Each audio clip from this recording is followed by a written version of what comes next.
ഹംസാനന്ദപുരി സ്വാമിയാണ്. ഇവിടെ കുംഭമേളയിൽ നിന്നാണ് സംസാരിക്കുന്നത്. കേരളത്തിൽ നിന്നും മാർഗദർശക മണ്ഡലത്തിൻ്റെ നേതൃത്വത്തിൽ 20ഓളം സന്യാസിമാർ കുംഭമേളയിൽ പങ്കെടുക്കാൻ വന്നു.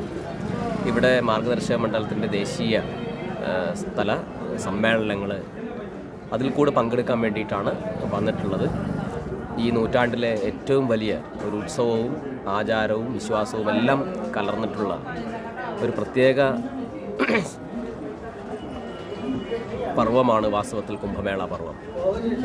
കുംഭമേളയിൽ വിവിധ വൈവിധ്യപൂർണമായ സന്യാസ സമ്പ്രദായങ്ങൾ, ഭാരതത്തിൻ്റെ മഹനീയമായ വൈവിധ്യത സമ്പ്രദായത്തിലായിക്കോട്ടെ, വിശ്വാസത്തിലായിക്കോട്ടെ, അതുപോലെ ആചാരങ്ങളായിക്കോട്ടെ, അതുപോലെ ജ്ഞാനവിജ്ഞാന രീതികളിലായിക്കോട്ടെ, പാരമ്പര്യത്തിൻ്റെ ആചാരത്തിൻ്റെ എല്ലാം ഉള്ള ഒരു വൈവിധ്യതയുടെ സമാഗമമാണ് വാസ്തവത്തിൽ കുംഭമേള.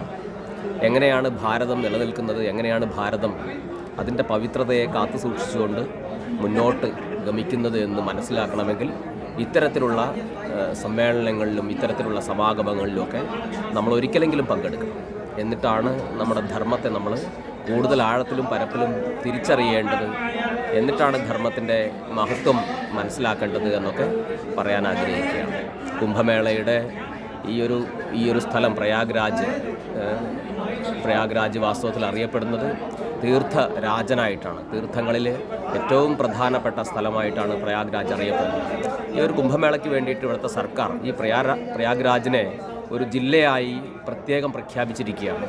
ഈ കുംഭമേള നടത്താൻ വേണ്ടിയിട്ട് ഈ ജില്ലയ്ക്ക് ഒരു കളക്ടർ, അതുപോലെ അഡ്മിനിസ്ട്രേഷൻ, എല്ലാ രീതിയിലും ഒരു ജില്ലയിൽ എങ്ങനെയാണോ ചെയ്യുന്നത് അതിനു വേണ്ടി തയ്യാറായിരിക്കുകയാണ് പോലീസ് സംവിധാനം.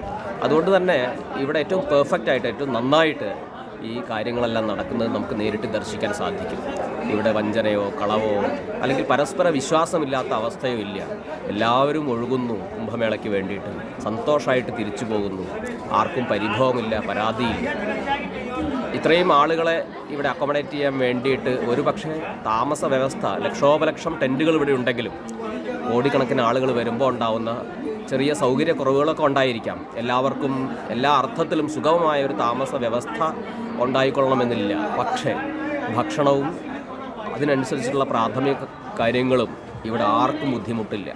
ദാനത്തിൻ്റെ മഹത്വം നമ്മൾ കാണണമെങ്കിൽ, സനാതനധർമ്മത്തിലെ ദാനത്തിൻ്റെ മഹത്വം ഇവിടെ വിളിച്ചറിയിക്കുന്ന രീതിയിലാണ് ഓരോരുത്തരും എല്ലാവരോടും ഭക്ഷണം കഴിച്ചിട്ട് പോകൂ എന്ന് വിളിച്ച് കൊടുക്കുന്ന രീതിയാണ് നമുക്കിവിടെ കാണാൻ സാധിക്കുക. ഇവിടെ ഇല്ലാത്തവനും ഉള്ളവനും തമ്മിലുള്ള ഭേദം ഇല്ല എന്ന് തന്നെ നമുക്ക് നേരിട്ട് കണ്ടാൽ അറിയും. സ്ത്രീ പുരുഷ ഭേദമില്ല.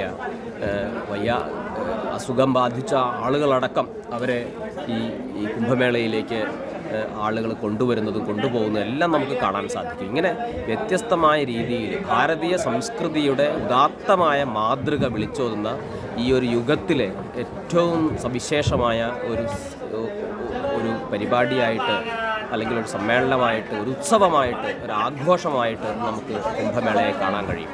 എന്തായാലും 144 വർഷത്തിന് ശേഷം ഈ മഹാകുംഭം ഇവിടെ നടക്കുകയാണ്. ഇനിയൊരു അടുത്ത നൂറ്റാണ്ടിൽ നമ്മൾക്കല്ല, അടുത്ത ഒരു തലമുറയ്ക്കാണ് ഇത് കാണാനും ഇതിൽ പങ്കെടുക്കാനും, ഈ മഹാകുംഭമേളയിൽ പങ്കെടുക്കാനൊക്കെയുള്ള സാധ്യതയുള്ളത്. എന്നാൽ എല്ലാ 12 വർഷം കൂടുമ്പോഴും ഭാരതത്തിലെ 4 പ്രധാനപ്പെട്ട തീർത്ഥസ്ഥാനങ്ങളിൽ ഇത്തരത്തിലുള്ള കുംഭമേളകൾ നടക്കുന്നുണ്ട്. എല്ലാ 6 വർഷം കൂടുമ്പോഴും എല്ലാ പ്രധാനപ്പെട്ട തീർത്ഥസ്ഥാനങ്ങളിലും അർദ്ധകുംഭമേള നടക്കുന്നുണ്ട്. ഇത്തരത്തിൽ കുംഭമേള എന്ന് പറയുന്നത് ഈ ഉത്തരഭാരതത്തെ സംബന്ധിച്ചിടത്തോളം ഒരു പുതിയ കാര്യമല്ല. എങ്കിൽ പോലും ദക്ഷിണ ഭാരതീയരെ സംബന്ധിച്ച് ഈ വക കാര്യങ്ങളിൽ പങ്കെടുക്കുകയും അതിൻ്റെ ഭംഗിയും അതിൻ്റെ സവിശേഷതയും ആസ്വദിക്കുകയൊക്കെ ചെയ്യുന്നത് കുറവാണ്. എന്നാൽ ഈ കാലത്ത് ഈ ഒരു മഹാകുംഭമേളയിൽ ദക്ഷിണേന്ത്യയിൽ നിന്ന് ഒത്തിരി പേര് വരികയും കാര്യങ്ങൾ മനസ്സിലാക്കുകയും ചെയ്യുന്നുണ്ട്. അത് വളരെ സന്തോഷകരമായ കാര്യമാണ്. നമ്മളെ സംബന്ധിച്ചിടത്തോളം കേരളത്തിൽ നിന്നും 20ഓളം സന്യാസിമാർ ഇവിടെ സമ്മേളനങ്ങളിൽ പങ്കെടുത്തു. വലിയൊരു സന്ദേശമാണ് ഇവിടെയുള്ള സമ്മേളനങ്ങളെല്ലാം വിളിച്ചോതിയിട്ടുള്ളത്. ഏകതയുടെയും സനാതനധർമ്മ ശാക്തീകരണത്തിൻ്റെയും സന്ദേശമാണ് ലോകത്തിന്, ഭാരതത്തിന് നൽകാനുള്ളത്. അതുതന്നെയാണ് സനാതനധർമ്മത്തിൻ്റെ സന്ദേശം. നമ്മളെല്ലാവരും ഈ സന്ദേശത്തെ ഉൾക്കൊള്ളുകയും ഏറ്റുവാങ്ങുകയും നമ്മൾക്കൊക്കെ ഈ ഭാരതത്തെ, ഭാരതീയതയെ, സനാതനധർമ്മത്തെ, നമ്മളുടെ വൈശിഷ്ട്യമായ സമ്പ്രദായങ്ങളെയും ആചാരങ്ങളെയും വിശ്വാസങ്ങളെയും ജ്ഞാനത്തെയും എല്ലാം പരിപോഷിപ്പിക്കാനും പകർന്നു നൽകാനുള്ള ദൗത്യമുണ്ട് എന്നെല്ലാവരും തിരിച്ചറിയുകയാണ് വേണ്ടത് എന്ന് മാത്രം പറയുന്നു. ഹരി ഓം, സന്തോഷം.